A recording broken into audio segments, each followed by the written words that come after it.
রেলের অর্থ কেলেঙ্কারির সঙ্গে জড়িত থাকার কথা আবারও অস্বীকার করলেন দপ্তরবিহীন মন্ত্রী সুরঞ্জিত সেনগুপ্ত। দল এবং পরিবারের সম্মান রক্ষায় তিনি আইনের আশ্রয় নেওয়ার ঘোষণাও দেন। রেলে অর্থ কেলেঙ্কারি বিষয়ে নিজের অবস্থান জানাতে দুপুরে সংসদ ভবনে মিডিয়া সেন্টারে সংবাদ সম্মেলন করেন তিনি। সম্প্রতি একটি টিভি চ্যানেলে ড্রাইভার আজম খানের সাক্ষাৎকার প্রচার প্রসঙ্গে সুরঞ্জিত বলেন, আজমকে তিনি চেনেন না।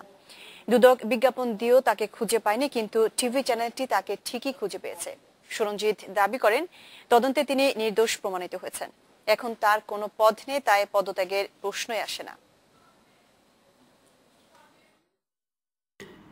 যত রকমের তদন্ত আছে, জাতীয় তদন্ত, আন্তর্জাতিক তদন্ত, মন্ত্রণালয়ের তদন্ত, দুদকের তদন্ত, জুডিশিয়াল বিচার বিভাগীয় তদন্ত, জাতিসংঘের তদন্ত, বিরোধী দলের তদন্ত, পার্লামেন্টের কমিটির তদন্ত, যা আছে সব করে।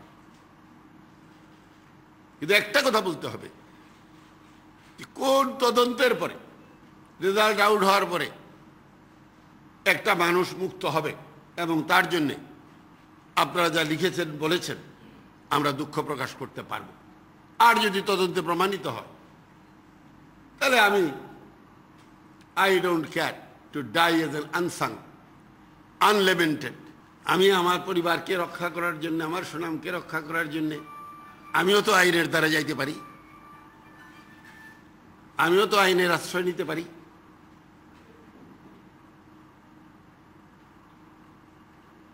এই অধিকার তো মুক্ত কচ্ছ নয়।